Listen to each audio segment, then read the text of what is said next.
Like as you're approaching the intersection, they call that a stale green light, which means that it's been green, you know, it could have been green for a while and it could change to a red light at any time.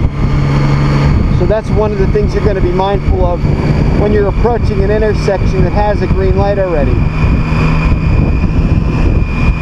And this all kind of goes back to following distances even when you're riding in thick traffic. Right now it's rush hour, everybody's getting out of work, so it's very heavy traffic right now. So I come off the gas, on the brake, check the rear. Those are three things you can remember. Now I'm going to have a special video series which is basically going to rider tips that you can use, and you can even use you'll be able to use or practice some of these things while you're driving as well.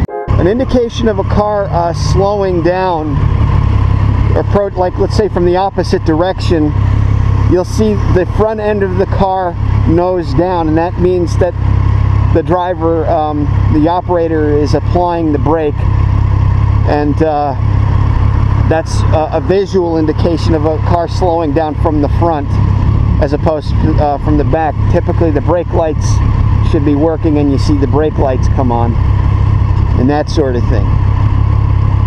But stopping distances, following distances, you know, intermittently I cover some of these things throughout the vlogs. But anyway, one of the things I want to address is the whole the high vis gospel. Now, I'm not completely against high vis. I'm not anti-high vis. Let me just make that, you know, completely clear. The problem that you're gonna go, okay. Never tell what drivers are gonna do. That's why I hesitate sometimes. There are good and bad to it. The problem that I have with it is this. If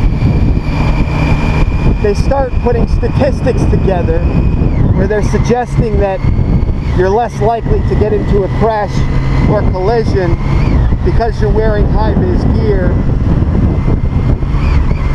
they may make it a law.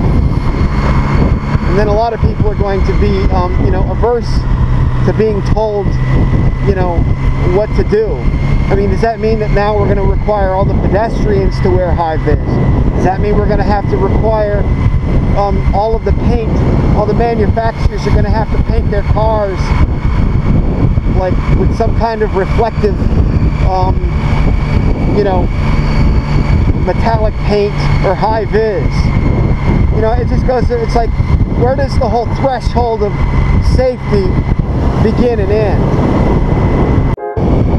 During this time of the year, I would say that high vis is okay because, you know, if you'll notice, the colors are very washed. The greens are not very vivid. And of course, the time of the day, the sun's starting to get low in the sky. You have this remedy.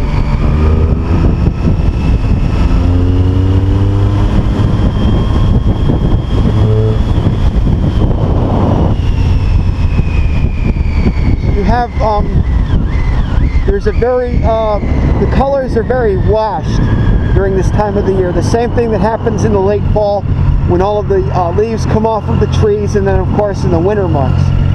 So perhaps wearing high vis may not be a bad idea.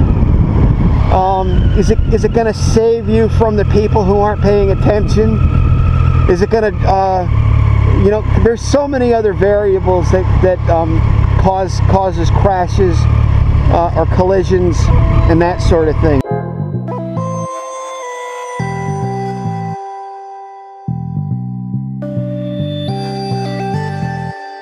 Stickers are now available. Wouldn't it be nice to have me on your shiny new helmet? participation and viewing of this channel is greatly appreciated. Please stay tuned, for more videos will be forthcoming. Did I also mention that you should subscribe and share with your friends? If you're interested in getting stickers, send your address to zonetelevision@gmail.com.